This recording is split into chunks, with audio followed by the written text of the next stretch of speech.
selamat malam kepada kita semua dan Yesus, Maria dan Santo Yosef.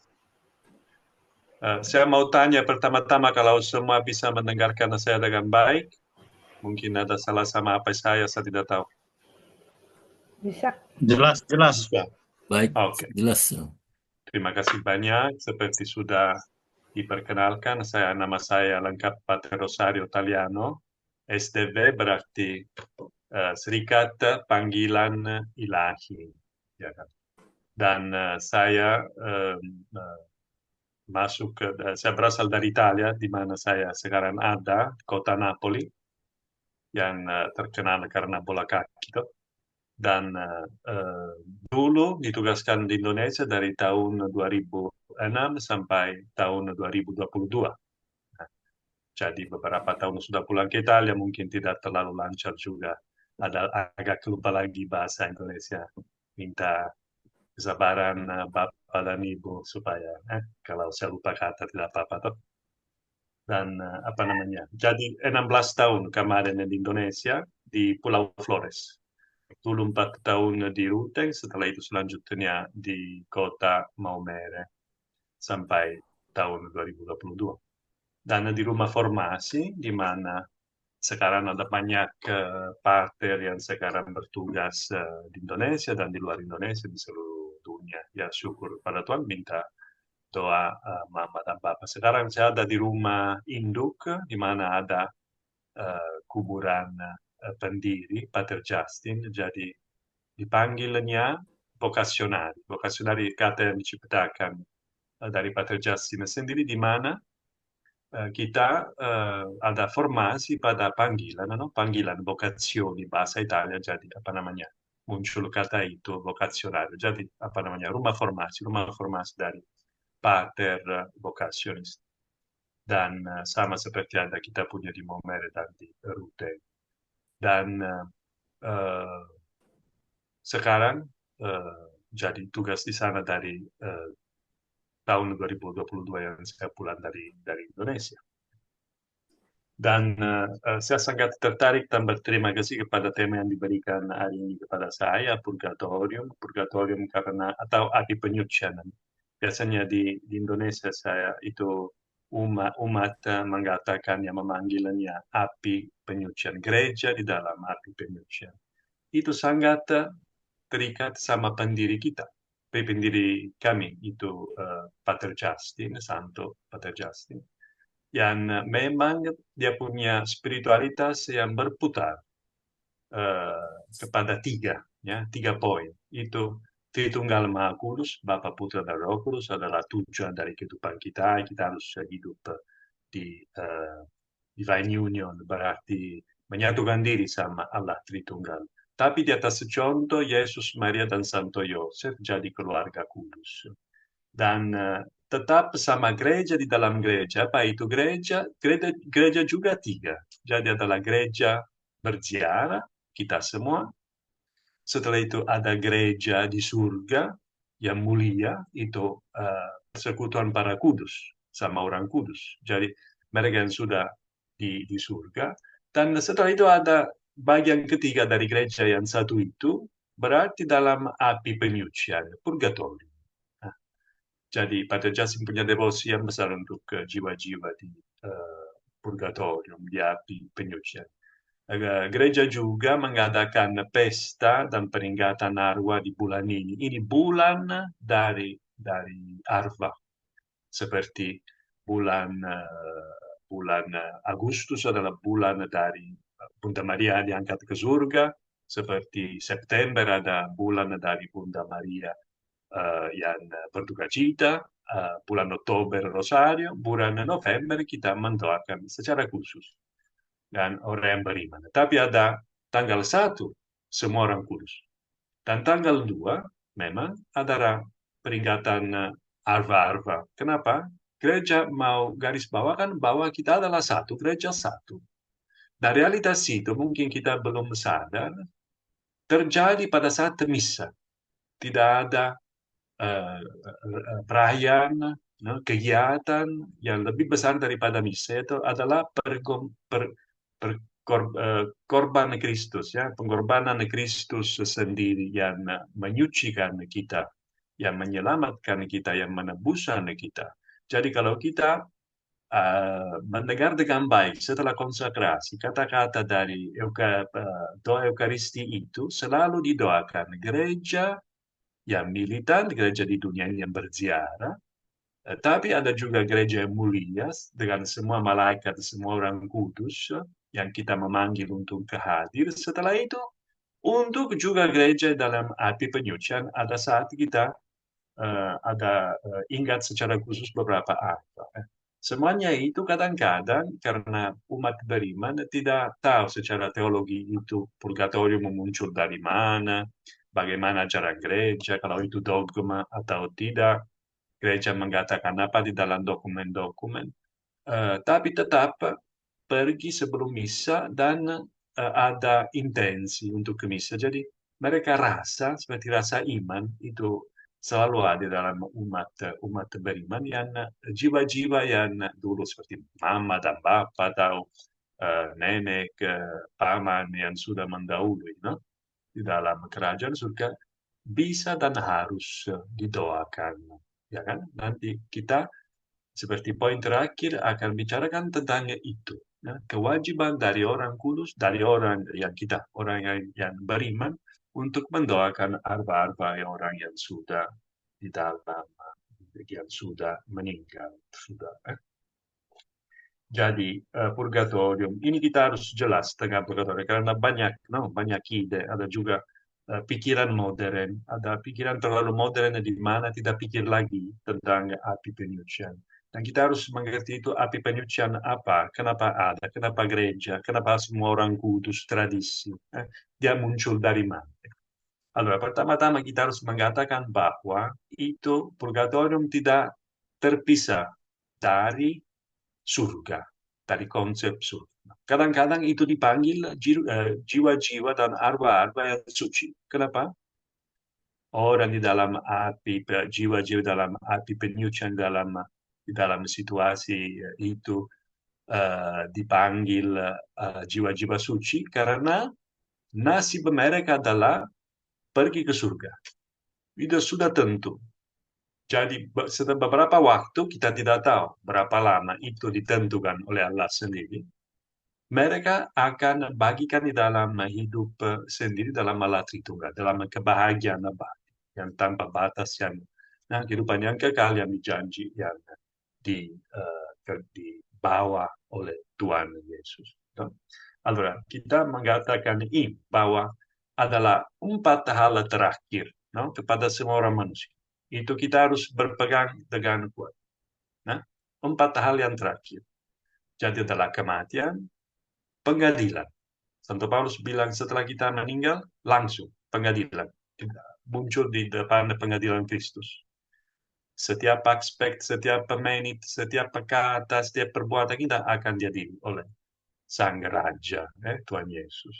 Setelah itu ada 2 opsi, neraka atau surga.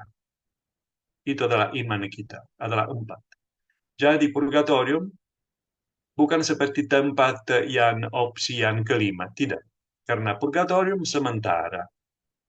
Purgatorium sementara, tapi neraka atau surga itu kekal. Situasinya kekal dari jiwa. Jadi kita harus fokus kepada ini. Siapa yang di dalam api penyucian itu sementara saja, setelah waktu dihabiskan untuk siapkan diri melihat Allah, mereka akan masuk dalam kebahagiaan abadi. Nah, ada ikatan kuat sama gereja bahwa mereka mendoakan kami, mendoakan kita, kita mendoakan mereka. Nah, sekarang apa yang kita harus lihat, karena setiap realitas dalam gereja, setiap dogma tentu didasarkan di dalam Alkitab. Kalau tidak didasarkan di dalam Alkitab, ada masalah. Tidak mungkin, no? Tidak mungkin. Jadi apa namanya? Apakah kita punya ayat-ayat di dalam Alkitab di mana kita bisa lihat itu api penyucian, dan pasti tidak ada kata itu purgatorium. Pasti tidak ada Tuhan Yesus yang berbicara terus terang tentang itu. Seperti beberapa realitas toh, gereja mengerti dengan tradisi. Jangan kita sampai lupakan bahwa itu revelasi, no? Ada dua, no? Revelasi adalah Alkitab dan tradisi gereja. Oke. Nah, tradisi gereja jadi kuat, tapi masih kerja sama Alkitab. Ya. Setelah itu muncul beberapa dogma untuk menjelaskan iman kita yang kita bisa dapat juga di dalam beberapa ayat. Contohnya, Bunda Maria terkandung tanpa dosa. Tidak ada kata itu terkandung tanpa dosa. Tapi di dalam Alkitab, malaikat Gabriel bilang penuh rahmat.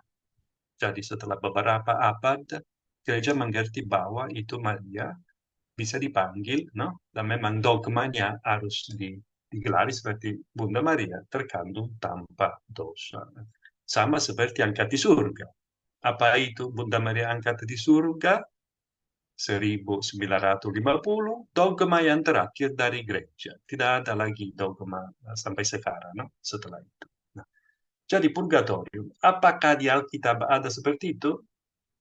Tentu, seperti saya mengatakan dulu, ada 4 hal yang terakhir yang penting, no? Kematian, pengadilan, setelah itu neraka atau surga. Itu jelas ada di dalam ajaran Yesus, melainkan surga dan neraka. Dan itu menggarisbawakan apa yang kita mengatakan tadi. Itu purgatorium tidak bisa dipisahkan dari surga. Itulah persiapan. Adalah mau bilang pintu untuk surga, persiapan. Persiapan, no? Penyucian untuk lihat Allah.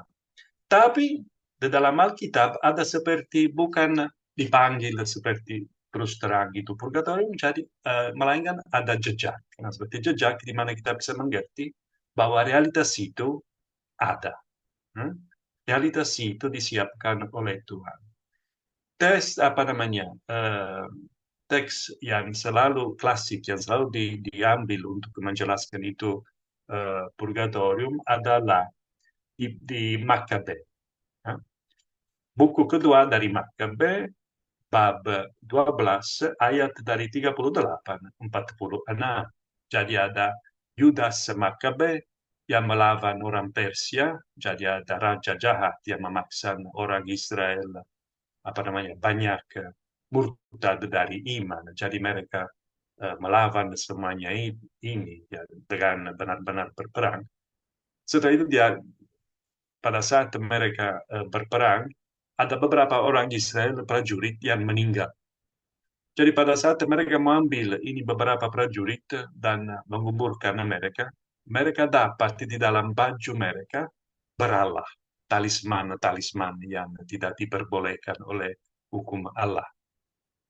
Jadi Yudas Makabe mengerti kenapa mereka meninggal karena melawan tidak ikut hukum Allah. Jadi buat apa itu orang Israel kumpul dana kirim kepada Yerusalem supaya imam-imam di dalam Bait Allah bisa mempersembahkan kurban untuk menyucikan jiwa-jiwa mereka toh supaya bisa ambil bagian di dalam kebangkitan pada hari kebangkitan. Jadi ini menunjukkan bahwa mereka membenarkan karena kalau mereka berdosa dan berdosa karena memakai itu talisman-talisman di bawah baju pada saat berperang. Setelah itu mereka sudah meninggal. Jadi sekarang tapi situasi mereka di antara beriman, melawan musuh, buat sesuatu yang terpuji, tapi setelah itu buat sesuatu juga dosa. Jadi orang Israel merasakan bahwa mereka memerlukan didoakan supaya disucikan pada dosa yang mereka berbuat. Tapi sementara mereka sudah mati.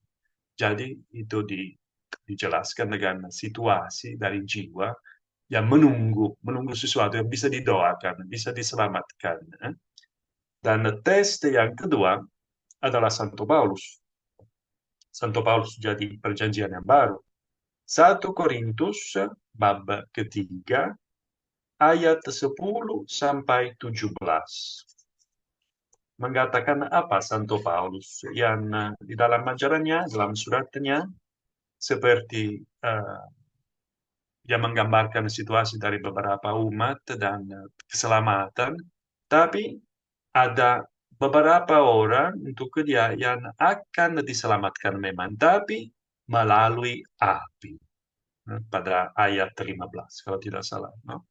Lewat api. Jadi ada di sini juga jejak, ada sedikit sedikit apa namanya gambaran bahwa adalah ya ini jiwa akan selamat, tapi harus lewat sesuatu yang memurnikan api. Dan ini kita dapat juga gambaran itu karena itu dipanggil purgatorium api penyucian orang beriman, no? Api seperti juga kondisi dari neraka, ada api.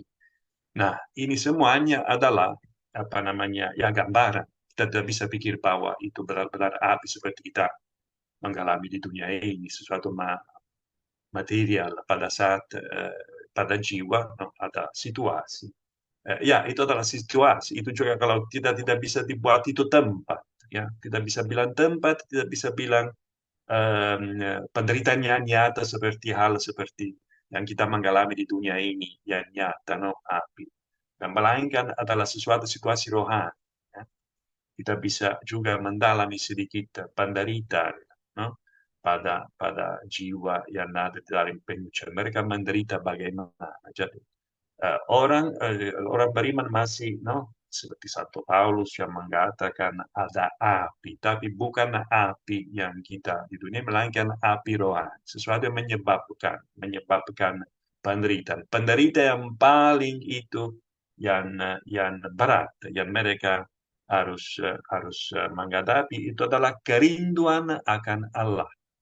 Itu sangat jelas kepada semua semua orang beriman dan semua orang kudus ya semua apa namanya Sri Paus itu adalah ajaran yang rasa iman tidak ada ragu. Penderitaan dari jiwa-jiwa dalam api penyucian adalah akan lihat Allah, kerinduan. Kerinduan bukan seperti rindu kita punya, melainkan kerinduan sangat nyata. Tadi saya dan beberapa kali saya mendengar mungkin dari orang kudus yang bahwa pada saat pengadilan, jadi pada saat itu jiwa-jiwa yang dari penyucian dulu mereka lihat Allah. Setelah itu dibawa kepada api penyucian tidak bisa lihat Allah lagi kebesarannya apa namanya yang betapa manis sesama dia. Jadi kerinduan itu menambah. No? Jadi kita harus bayangkan penderitaan itu yang besar seperti itu. Yang kenapa orang di neraka menderita lebih daripada semuanya itu karena ada keputus asa. Ya, karena mereka bukan saja hilang kesempatan sama Allah, melainkan di situasi mereka kekal dan belum pernah mereka akan mengalami itu, no? Kebahagiaan sama Allah. Jadi apa namanya? Bisa bawa kepada kita, no? Seperti situasi ini manusia kita tidak bisa lihat dengan jelas semua realitas ini masih misteri, no? Jadi bisa sedikit bayangkan ya. Jadi dengan lanjut dengan Alkitab kita lihat bagaimana dua teks ini yang sangat penting Makabi dan surat kepada orang di Korintus pasti bukan ada kata purgatorium atau itu dipanggil dengan namanya seperti api penyucian atau situasi jiwa yang belum bisa lihat Allah. Tapi harus berpegang kepada ayat-ayat yang lain juga. Apa ayat itu? Seperti Matius bab 5 dan ayat 8. Karena Tuhan Yesus mengatakan, karena itu jadilah sempurna seperti Bapamu yang di surga sempurna. Dan juga dengan kalau kita lanjut dengan Matius, Injil Matius, tapi sekarang masih bab kelima, tapi ayat 48,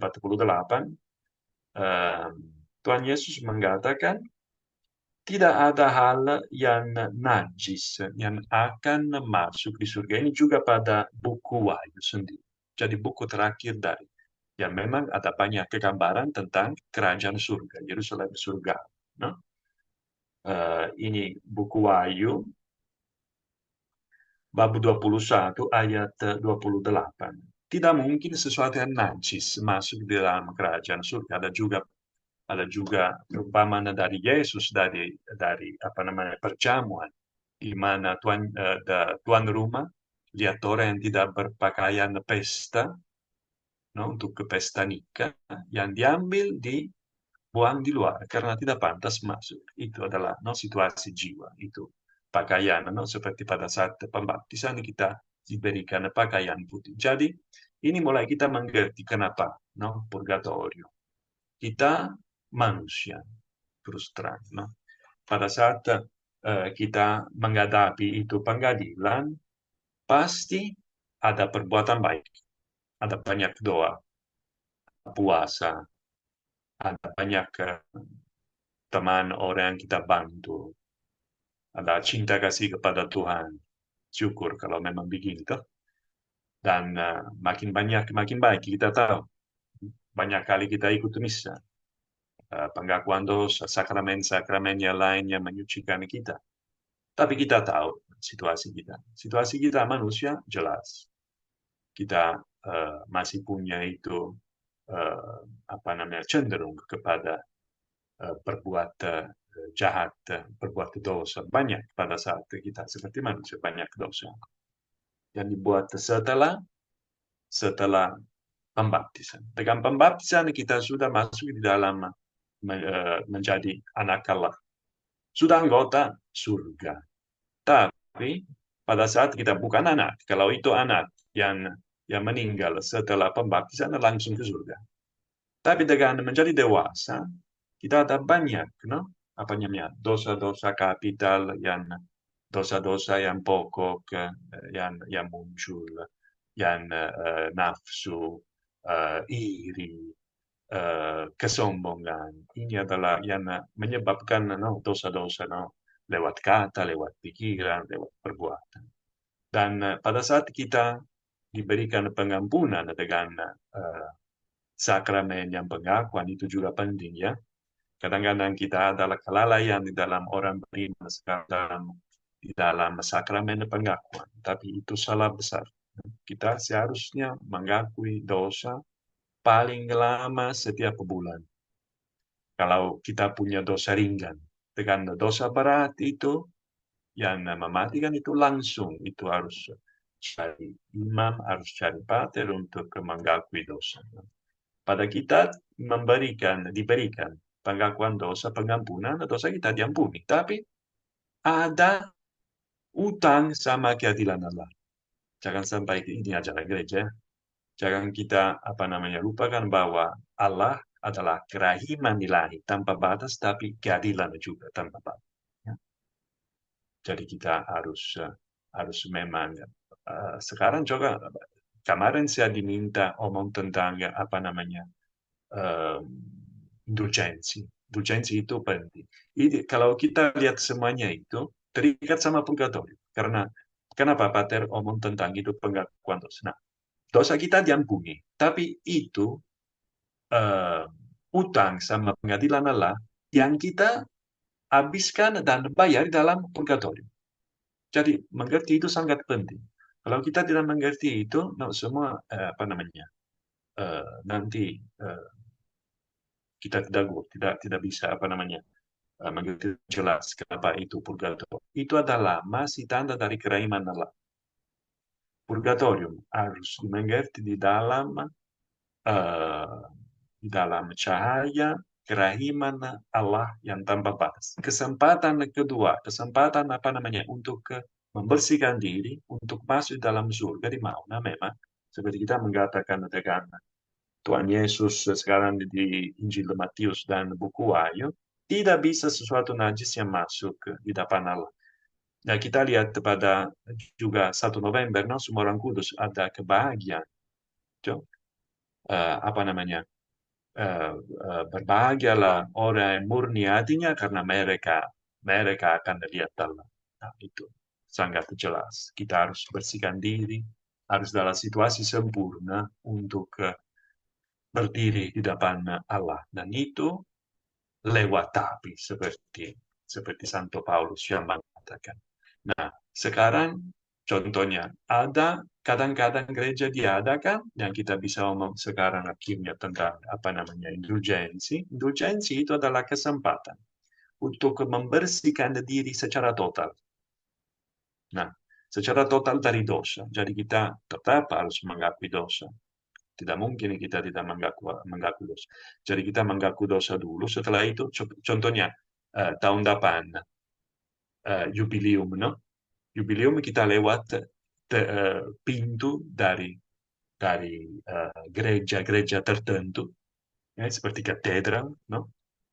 Bapak Uskup, siapkan diri dengan mendoakan Pater, Ave, dan Gloria, dan aku percaya, dan mengakui dosa sebelum. Setelah itu lewat pintu dengan doa, eh, berdoa juga untuk intensi gereja, intensi yang biasanya dipanggil intensi Sri Paus, berarti gereja toh dari iman, iman, no?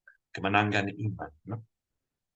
Eh, dan itu kenapa indulgensi itu plenaria berarti penuh.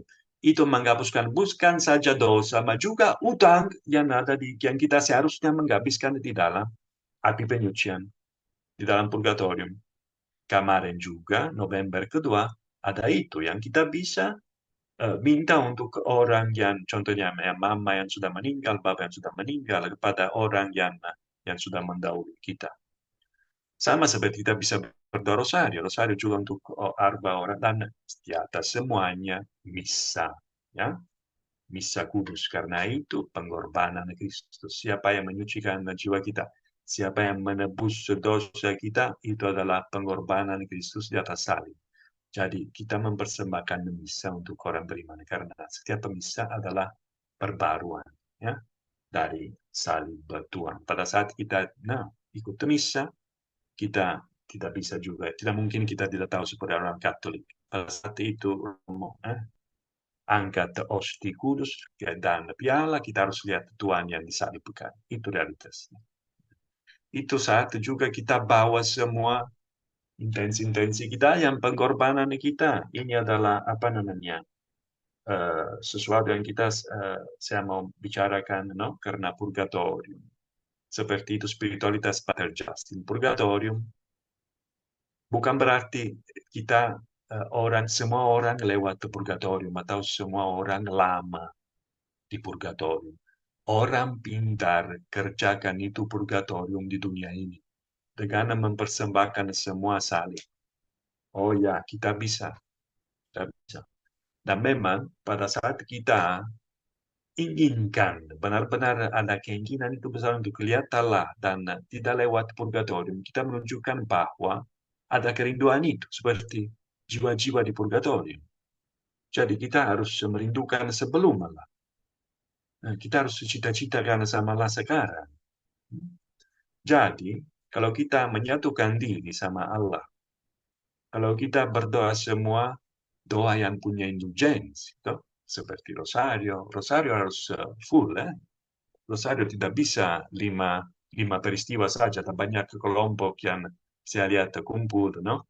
Mereka bilang, oke, kita dua peristiwa Rosario. Oh ya, tiga peristiwa Rosario. Jangan. Itu Rosario harus full. Nah, setiap hari untuk dapat indulgensi itu harus misteri. Gembira, contohnya pagi. Setelah itu misteri sedih, kata banyak coba sore. Dan malam misteri yang apa namanya yang mulia. Dan kita bisa berdoa juga yang cahaya yang sekarang ada dari Yohanes Paulus kedua memberikan dan menggerakkan kepada gereja, itu apa namanya misteri yang cahaya itu setiap hari. Ada indulgensi juga penuh, jadi semua dihapus. Jadi utang itu di purgatorium dihapus pada saat kita adorasi di depan tabernakel di gereja, kurang lebih setengah jam.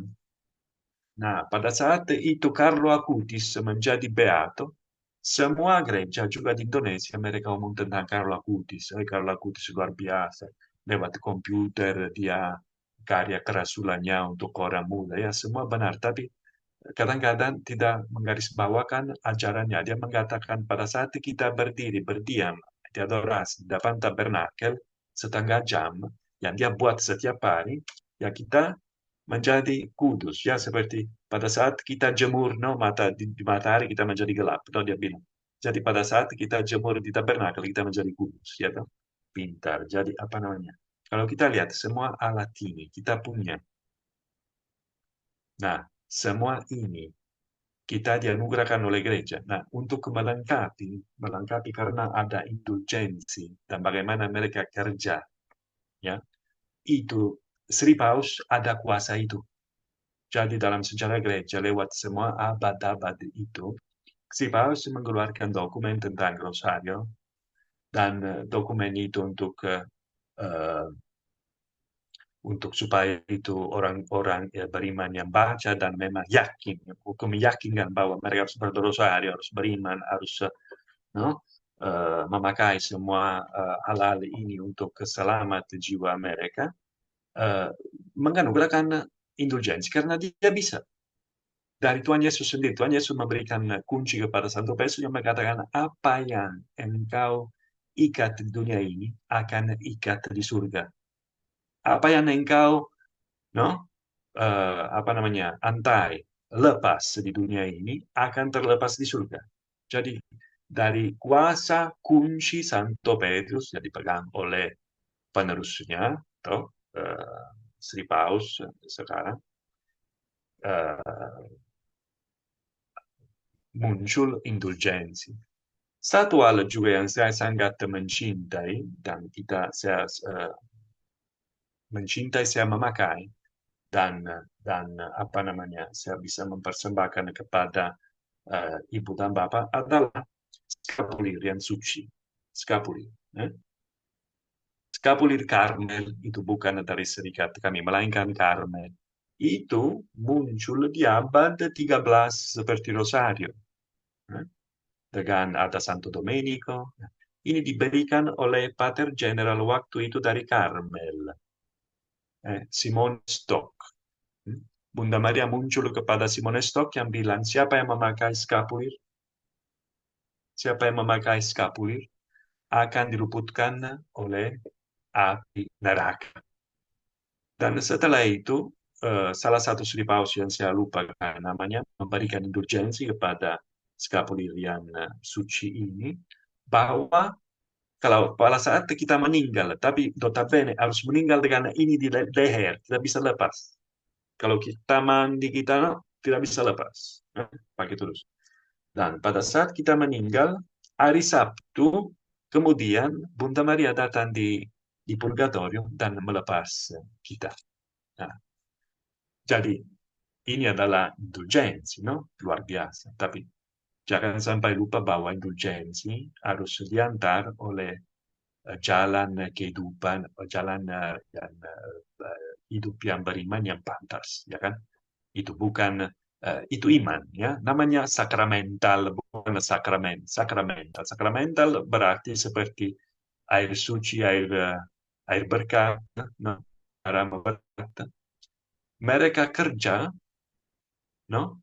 Kalau kita menaruh iman, kalau kita no, dengan iman kita percaya dan memanggil di atas perlindungan, di atas apa namanya perlindungan Bunda Maria dan Tuhan. Bahkan kita tidak bisa lupa bahwa pada saat kita mau dapat indulgensi plenaria yang saya mengatakan kemarin, seperti pada saat ada kesempatan jubili nanti akan ada 2 November, ada juga 2 Agustus. Nah, salah satu syarat bukan saja mengakui dosa, melainkan semua ikat sama dosa harus terlepas. Ya, karena kadang-kadang kita begini, no? Kita mengakui dosa, tapi masih ada ikatan sama dosa, no? Kita suka ingat pada saat kita buat perbuatan itu, no? Dan juga ternyata manis juga, no? Jadi semuanya itu harus lepas, harus sampai benci itu dosa yang memang menyebabkan kita menyakiti hati Tuhan. Jadi kalau kita siapkan diri seperti itu, kita dapat terlepas, luput dari api penyucian. Pasti kita manusia ya, kita tidak tahu berapa lama atau kapan atau bagaimana ya. Yang penting kita sangat berdoa, memakai semua semua alat, alat, semua sakramental yang penting rosario, scapulir, setelah itu ada sekarang jubilee, ada secara tetap pengakuan dan misa kudus dan sakramen-sakramen yang lain, dan melaksanakan ajaran Yesus Injil seutuhnya. Dan dengan demikian, kita akan itu kerinduan akanlah, tetapi kita akan dibersihkan. Di setiap kali ada misa kita mempersembahkan salib kita suka dan duka, secara khusus duka, menyatukan diri sama Tuhan di atas salib yang kita sudah menjelaskan itu misa kudus apa Tuhan di atas salib, dan setelah itu ya kita dengan rahmat Tuhan akan buat purgatorium kita di dunia ini.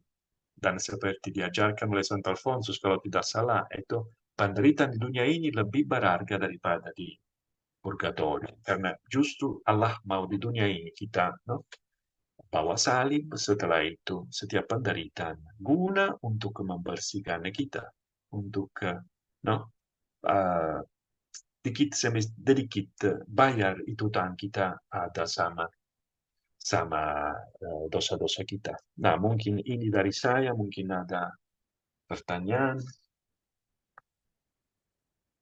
Ibu, Terima kasih, Pak ya, Rosario, atas